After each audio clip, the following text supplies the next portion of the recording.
Le ministre de l'économie nationale signe l'arrêté portant baisse de prix des billets d'avion en République démocratique du Congo.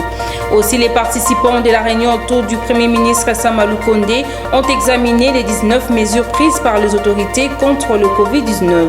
Enfin, s'agissant du processus de la désignation du prochain candidat président de la Commission électorale nationale indépendante, Prince Pengue, l'un des communicateurs de la MOUCA, El Mouzito et Fayoulou, plaide pour la dépolitisation de cette institution d'appui à la démocratie.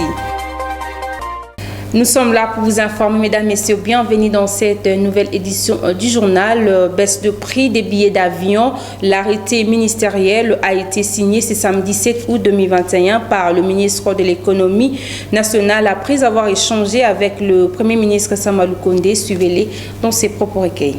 Ce que nous pouvons dire à l'opinion, que le gouvernement a un programme. Le programme du gouvernement, c'est de voir comment améliorer le social. Et nous sommes en train de partir secteur par secteur. Nous avons commencé avec le transport aérien parce que le Congo, c'est un continent. Le transport des marchandises du nord au sud et de l'est et à l'ouest, c'est par avion parce que nos états de route ne sont pas bons. Le transport par voie ferrée est presque plus en bon état. Alors, il fallait qu'on commence par là.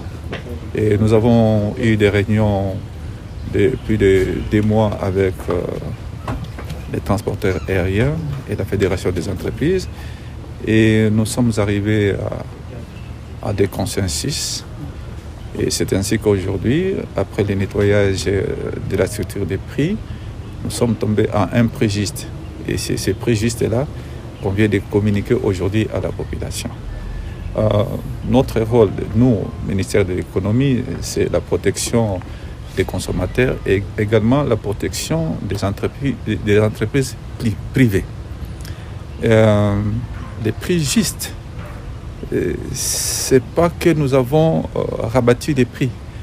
Nous venons de pratiquer des prix qui doivent être pratiqués selon la réglementation. Ça entre en vigueur à la date de sa signature. Donc à partir d'aujourd'hui, mais bon, il y a des logiciels dont les opérateurs économiques doivent maintenant intégrer dans leur système les modifications des prix. Ils doivent modifier selon les trajets. Pour l'organisation administrative, on attend un peu, et ça peut prendre un jour, 2 jours, mais les nouveaux tarifs sont déjà là. Réunion autour du Premier ministre Sama Lukonde du comité multisectoriel de riposte contre la pandémie de Covid-19. Les participants ont examiné les 19 mesures prises par les autorités contre le Covid-19. Suivez.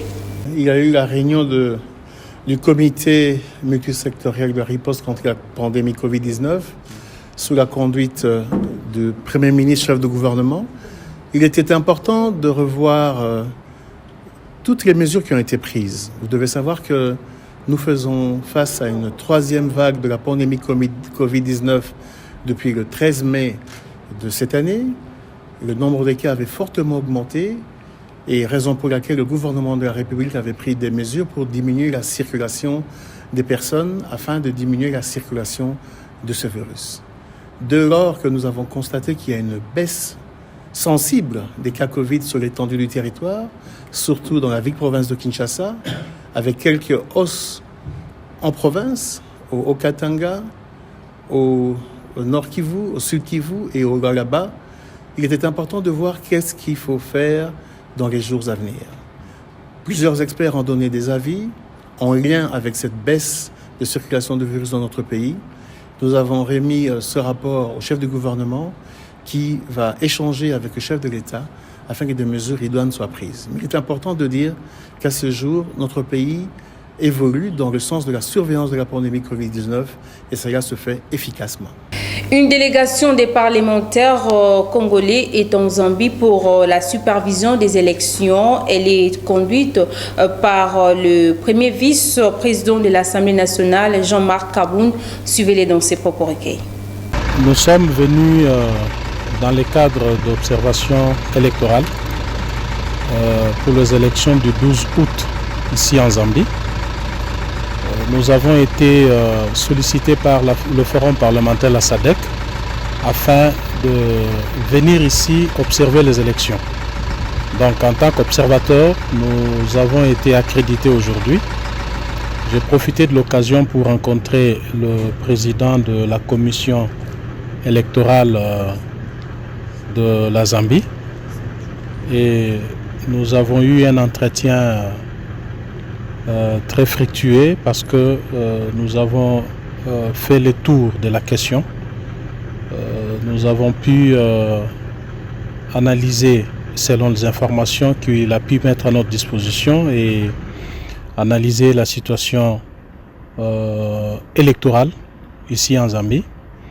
Mais nous sommes confiants parce que la Zambie est un pays qui a une tradition électorale stable.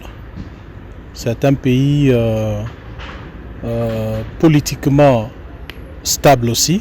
Au sujet de l'arrêté interministériel sur l'abattage des espèces protégées, la vice-premier ministre de l'Environnement et Développement durable, Eve Bazaïba, va prendre des mesures urgentes. Suivez-les dans ses propres recueils. Je suis en train d'examiner cet arrêté avec des experts. Une chose est à dire, il y a une nomenclature des lignes budgétaires pour l'abattage de certaines bêtes qui se trouvent dans cet arrêté-là, y compris aussi les arbres. Parce qu'il faut qu'on se le dise, n'est-ce pas? Dieu nous a dotés de ces richesses, ce n'est pas pour les contempler seulement. C'est pour en faire usage, mais un usage rationnel. Vous comprenez ce que je veux dire? Donc il y a des espèces interdites à l'abattage, interdites même à la consommation, totalement, parce que ce sont des espèces certainement en voie de disparition ou des espèces non comestibles, emblématiques. Même dans nos villages, moi je suis né au village, dans nos villages on ne mange pas de toutes les bêtes de la forêt. On dit par exemple ça on ne tue pas, ça on ne mange pas, ça c'est un totem du village. Ça, nous sommes des léopards, nous sommes des lions, on a apporté des... Et il y a l'okapi. Ça fait partie des fiertés. Aujourd'hui, c'est les bonobos, ça fait partie des fiertés. Et tant d'autres des chimpanzés. Mais il y a des espèces qu'on peut utiliser. Parce que quoi qu'on le dise, une chèvre ne remplacera jamais l'antilope. Mais entre-temps, nous protégeons aussi l'antilope en tant que biodiversité.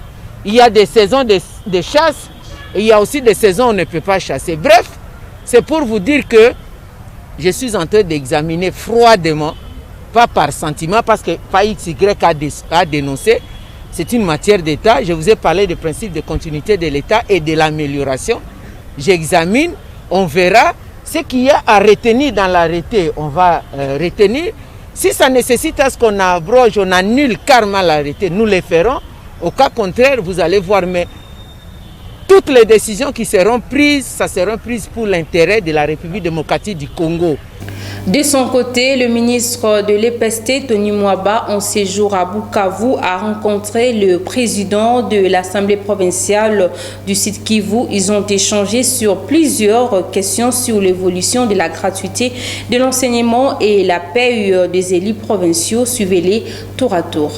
Ce qu'on peut retenir de nos échanges, que nous avons eu un entretien qui a été très bon.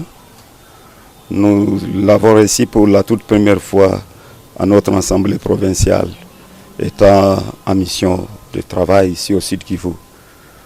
Dans l'entretemps, nous avons profité pour lui présenter certains problèmes, mais surtout qui concernent son domaine. Nous lui avons parlé de la situation des enseignants au Sud Kivu, parce que la fois passée, nous avons envoyé une délégation à Kinshasa pour faire des plaidoyers. C'était une délégation composée de députés provinciaux, de l'exécutif provincial et des syndicalistes des enseignants. Ils avaient pour mission de plaider pour la cause des enseignants au Sud Kivu, étant donné que nous avons beaucoup de nouvelles unités qui ne sont pas payées jusqu'ici. La gratuité, ce n'est pas un processus, c'est un état. Une réforme qui a été décrétée pour la mise en œuvre, donc elle s'applique ici et maintenant. Il n'y a pas un processus de la gratuité, non. C'est-à-dire, le système de prise en charge des enseignants par les parents a déjà pris fin depuis la rentrée scolaire 2019-2020. Nous ne tendons pas, nous sommes dans la gratuité. Mais il y a des résistances parce que cette réforme ne permet pas à certaines personnes qui bénéficiaient du système ancien qui est aujourd'hui décrié de ne pas essayer d'évoluer pour des raisons pécuniaires. Donc, la gratuité est non négociable. Et j'en ai fait part au président de l'Assemblée provinciale qu'avec le pouvoir de contrôle que l'Assemblée provinciale dispose, d'interpeller même l'exécutif provincial régulièrement pour faire l'état de la gratuité au Sud Kivu. Les parents continuent à pleurer parce qu'il y a des résistances qui proviennent de certaines personnes cupides, de certaines personnes qui sont encore nostalgiques à l'ancien système. D'un ministère à un autre, le ministre de la Santé publique, Hygiène et Prévention, le Dr Jean-Jacques Mbungani, a réceptionné le jeudi 5 août dernier à Kinshasa 400 lits ainsi que autres équipements médicaux pour les hôpitaux de la capitale et des provinces. Et c'est grâce au partenariat entre la RDC et la Banque mondiale. Les explications avec Ginette Pézou. Dans son adresse, le ministre de la Santé publique, Hygiène et Prévention, le docteur Jean-Jacques Mbungani, a souligné que la présente cérémonie de réception et de remise de matériel médicaux revêt d'une importance capitale dans le sens d'où elle réaffirme le pacte social entre la République démocratique du Congo et la Banque mondiale à travers le projet d'urgence en appui à la riposte contre la Covid-19. Respirateurs, concentrateurs, lits, des matériels de réanimation, ce n'est pas simplement pour lutter contre la Covid, mais également appuyer le vœu du chef de l'État qui est d'assurer à la population la couverture sanitaire universelle. De son côté, Jean-Jacques Carreux, représentant pays de la Banque mondiale, a encouragé le gouvernement congolais en allant dans le sens de grands changements pour la modernisation des hôpitaux. C'est notre participation à l'effort du pays, à la riposte à la pandémie à Covid-19. Notre rôle, comme je le soulignais précédemment, il n'est pas seulement de financer ces lots de matériel, mais il a surtout été d'aider le pays à accélérer l'acquisition de ce matériel auprès de fournisseurs, puisque comme on est face à une pandémie mondiale, il y a une très forte tension et une très forte compétition, parce que tous les pays veulent du matériel d'extraction d'oxygène, des respirateurs, des lits d'urgence. Et donc le rôle de la Banque mondiale dans cette affaire, c'est d'aider le pays à négocier rapidement avec tous ceux qui fabriquent ce matériel et à ne pas être le dernier dans la file d'attente pour attendre cette réception. Il faut noter que ce lot de matériel est composé notamment de 400 lits de réanimation, 400 respirateurs et 400 moniteurs de patients, 800 concentrateurs d'oxygène, 1600 réanimateurs réutilisables pour l'adulte avec consommables et pièces de recharge pour ne citer que cela. Réagissons en ce qui concerne le processus de la désignation du prochain candidat président de la Commission électorale nationale indépendante. L'un des communicateurs de la MOUCA, El Mozito et Fayoulou, plaide pour la dépolitisation de cette institution d'appui à la démocratie. Pour cette fin, je vous invite à suivre Prince Pengue dans ses propos recueillis par Christian Lissoukou et Defan Tundola. Le processus de désignation de nouveaux animateurs de la CENI est un nouveau pas dans la mauvaise direction. En ce sens que nous n'avons résolu aucun problème, ou du moins le régime de M. Chilombo ne veut résoudre aucun problème en voulant passer en force en désignant les animateurs de la CENI. Par cet acte, Félix veut se tailler une CENI à la hauteur de ses ambitions de tricherie en 2023. Et mon parti ADD Congo, la coalition La Mouka, le peuple dans son ensemble, ne l'acceptera pas. Nous continuons à plaider pour qu'il y ait des réformes consensuelles. En tout cas, d'après tous les experts, si la volonté politique est démise, nous n'avons besoin que de 2 semaines, 2 petites semaines pour éclater les noyaux de l'égalité de la CENI, extirper les délégués ou les composantes politiques du bureau de la CENI et puis les remplacer par la composante société civile en intégralité. Ceci aura l'avantage de créer un climat de confiance aux échéances 2023. Entre les CC, l'Église catholique et les 6 autres confessions religieuses, qui bloquent le processus? Je crois que tous les 2 bloquent le processus. La démarche qui a été entamée par les confessions religieuses était un piège tendu par M. Félix Tshisekedi. Nous avions averti, nous avions dit aux confessions religieuses qu'après l'affaire Malonda et la colère du peuple exprimée à l'occasion, toutes les parties prenantes, à savoir la coalition Lamuka, le CACH ou UDPS, la société civile, les confessions religieuses elles-mêmes, nous avions tous dit qu'avant la désignation des animateurs, il faut qu'il y ait des réformes.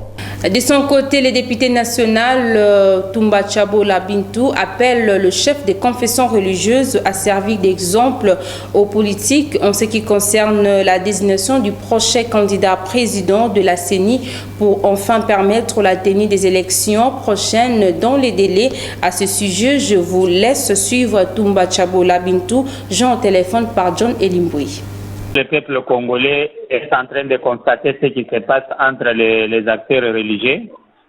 Et la population attend d'eux le président de la CENI, l'Assemblée nationale, et nous y compris, nous attendons qu'ils puissent mettre de l'eau dans leur vin afin de se mettre d'accord et surtout de respecter leur charte qui prévoit qu'en cas de non-consensus, on peut passer au vote.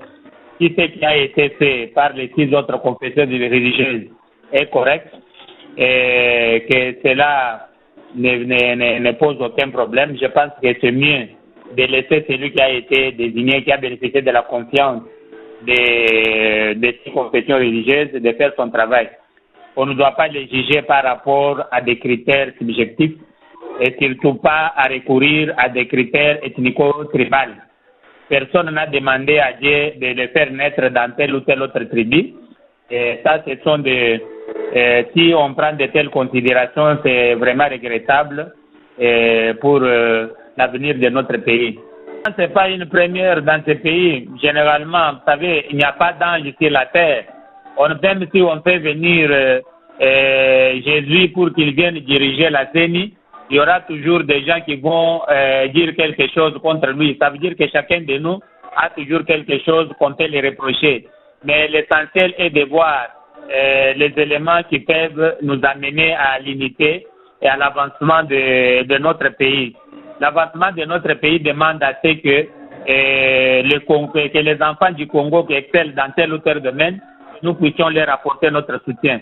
Ce que nous pouvons dire à nos pères religieux, et de montrer l'exemple à la classe politique en se mettant d'accord. Donnons la chance à celui qu'on a déjà choisi, qu'il travaille, qu'on les juge par ses œuvres et non pas par des présomptions du fait qu'il est ressortissant de la même province que le chef de l'État et nous avons vu autant de présidents de CENI qui ont dirigé la CENI, qui était de la même zone linguistique que le président en place.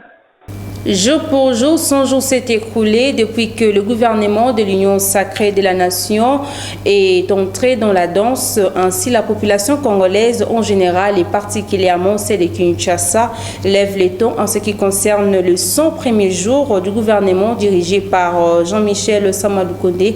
Elle est au micro de Delphin Tondula. Premièrement, ce pays, nous vivons dans la misère la plus profonde. C'est un pays, nous avons un mauvais leadership. Leadership est compliqué. Il y a de ces gens qui disent, les pays, il n'y a jamais eu, Dieu n'a pas créé un pays développé, un pays sous-développé. Juste nous avons un problème de leadership. Alors, nous avons un dernier espoir dans le gouvernement Sama Lukonde, le gouvernement des warriors, sans qu'ils se soient dénommés. Nous avons un espoir que les choses vont partir bien. Nous ne voulons pas que les mêmes comportements qui se sont répétés que le gouvernement antérieur passé puissent se répondre. Ça. Personnellement, je trouve que les 100 jours de son Excellence, Monsieur le Premier ministre Sama Lukonde, n'ont apporté rien de spécial. Parce qu'il n'y a pas eu vraiment de changement. Vous comprenez? Il n'y a pas eu vraiment de changement. Beaucoup de gens pleurnichent toujours sur les mêmes événements qui se sont passés avant qu'il n'adhère au poste. Vous voyez. Donc personnellement, je demanderais aux gens de pouvoir lui accorder aussi le temps. Parce qu'on dit qu'il faut laisser l'État au temps. Il a à peine été à la tête du gouvernement. Il faut que nous lui accordions un peu de temps. Bon, avec le temps, ça va se passer. Mais pour le moment, il n'y a rien de grave. Je ne sais pas s'il pourra en fait perfectionner sa manière de travailler avec ces agents pour que le pays puisse émerger de l'avant. Voilà, le président ne se réalise pas après un jour de son initiative. C'est-à-dire qu'on doit encore laisser le temps au gouvernement. Quand le gouvernement est en place, il y a des projets qui doivent être réalisés après quelques mois ou quelques années. Mais les Congolais sont toujours pressés de voir. Vous savez, le gouvernement en place ne va pas arranger un pays qui a été détruit, ça fait 52 ans passés. Non. C'est déjà 3 ans jusqu'il est là. Donc on doit encore laisser le temps pour que le gouvernement fasse son travail. J'affirme bien sûr, il y a des avancées depuis l'entrée du gouvernement en place. Il y a vraiment des avancées, notamment en face de moi, il y a le saut de moto. Il faut quand même être optimiste aussi, il faut quand même admettre n'est-ce pas, les bienfaits du gouvernement en place.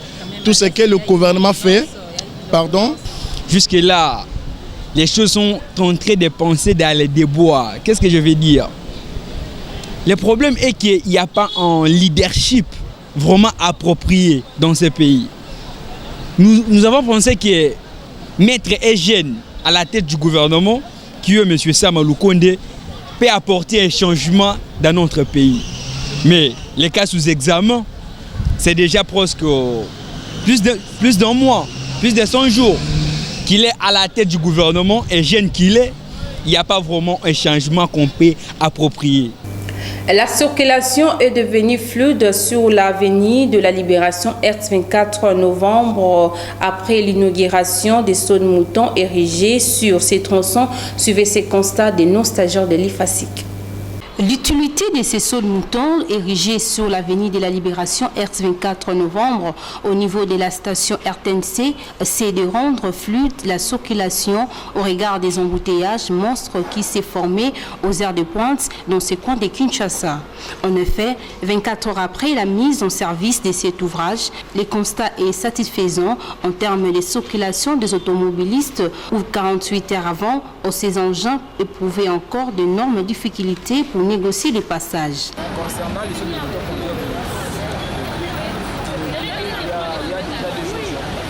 Même aujourd'hui, il y a un tout petit peu de libération de la route. La route est un petit peu libérée par rapport au jour précédent. Par rapport à la journée d'hier, le voyage était un peu quand même, ça allait, mais aujourd'hui, c'est toujours trop. Rien ne change, c'est toujours quoi. Les acquis, dans sauts de moutons, les acquis quand même. Premièrement, ils avaient créé une barrière dans la saut de moutons. Dans la barrière, on a ballonné, on a des bafongoli sur les moutons, le deuxième jour. L'embouteillage quand même est diminué. Ça, quand même, il est à l'aise. Concernant l'ensemble de ces moutons, c'est le deuxième jour. Il n'y a pas commencé de l'embouteillage. Sauf que tu devrais mettre quand même des roulages par-ci par-là pour essayer de réguler la circulation. Il y a tellement de montants, tout le monde on avait entendu depuis longtemps que les montants ne peuvent pas monter pour moi. Et ça peut poser plutôt des accidents plus tard. Et concernant la circulation, comme aujourd'hui on voit, il y a un peu il n'y a pas vraiment assez de roulage pour aider la bonne circulation. C'était vraiment par rapport à ça. Mais toutefois, ça a vraiment réglé des choses, ça a vraiment réglé la bonne chose. Signalons cependant que le saut de mouton érigé à la station RTNC a été ouvert au public le mercredi 4 août dernier par le ministre de l'État des Infrastructures et Travaux publics. Clôturons ce journal avec cet élément sportif, la décision du FC Barcelone au sujet du départ de sa star Lionel Messi suscite débat et commentaires au sein de l'opinion sportive en général et particulièrement celle du football. Quant à ça, je vous invite à suivre les amoureux du ballon rond interrogés par nos stagiaires de l'IFASIC. Grand joueur au monde, toute cette année, il est arrivé dans le président Barcelone. Il va signer 5 ans, mettant en commis sur le terrain à Kyokuta. Il faut signer 2 ans. Attali, 2 ans à Boïté. Et bon, joueur dans le bosom à 40 millions, tout son était. Il y a un Siliga et lobby qui a Boïko qui la baninga, piqué qui salaire n'est pas naé. Sergio Busquets même, Casillas même, comme si les Français, les Pouye, les Boy, comme Griezmann, Dembélé, l'Anglais, et les 4 Français, les Boy, qui ont salaire, il y a un départ à Messi. Et ça, se passe. Ça se passe, grand joueur au monde, à Katineka, à Katineka, un sentiment. Je souhaite bonne chance que tu as là. Mais le président me bon équipe parce que pour le moment, Barcelone, c'est Barça. Tout le monde a appuyé à Barça, comme si Zate, tu évites total la Liga pour nana parce que Cristiano Tchakida 50% à Kenya inango. Si vous avez perdu 50% pas Kenya, parce que Liga total pour total joueur nini. Total à Ango pour Cristiano Messi, tant Cristiano Zate, total à Messi, ce que Messi Zate total nan. En tout cas, et ça n'a pas tant que supporter, mais courage, nous là maintenant pour naïf. Barcelone va bondir la vie équipe. Normalement adversaire de Messi au moins c'est Cristiano Ronaldo. Mais Cristiano Ronaldo il est toujours comme ça, l'argent tout comme ça c'est bon. Mais pour Messi, on dit qu'on va diviser par 2 son salaire. Moi je ne peux pas accepter. Même moi je ne peux pas accepter. Je gagne 10 000 francs, tu me dis bon là on te donne 5 000 francs. Je ne peux pas. Donc il a raison, mais d'après moi en tant que sportif, ça me fait mal en tant qu'un Madrilène. Je l'aime pas, mais il a raison. Parce que c'est un génie, parce qu'au monde il y a des génies. Au monde, il y a des génies, Lionel Messi et Cristiano Ronaldo. Ça fait mal, comme si, je peux dire, partout. Ça me fait du mal, parce que moi, je suis fan de Barcelone. Au départ, il y a Messi, comme j'avais vu sur Internet. Et ensuite, il y a Salaire. Comme Baxé Cristiano Salaire, lui aussi, il avait déclaré que non, pas Baxé Laé. Et le roi Baxé, lui, était, bon, tant qu'il est grand joueur, c'est pour cela que non, il a déclaré de quitter. Mais jusque-là, on n'a pas encore eu la confirmation. Donc, c'est ça. Voilà, c'est la fin de ce journal. À présent, je vous rappelle le principal titre. Le ministre de l'économie nationale signe l'arrêté portant baisse de prix des billets d'avion en République démocratique du Congo. Aussi, les participants de la réunion autour du Premier ministre Sama Lukonde ont examiné les 19 mesures prises par les autorités contre le Covid-19. Enfin, s'agissant du processus de la désignation du prochain candidat président de la Commission électorale nationale indépendante, Prince Pengue, l'un des communicateurs de la MOUCA, El Mouzito et Fayoulou, plaide pour la dépolitisation de cette institution d'appui à la démocratie. C'est la fin de ce journal. Merci à Franco Asanga pour la chefferie d'édition et aussi à Guilhem Mayamba pour la supervision technique. Merci de continuer à nous faire confiance.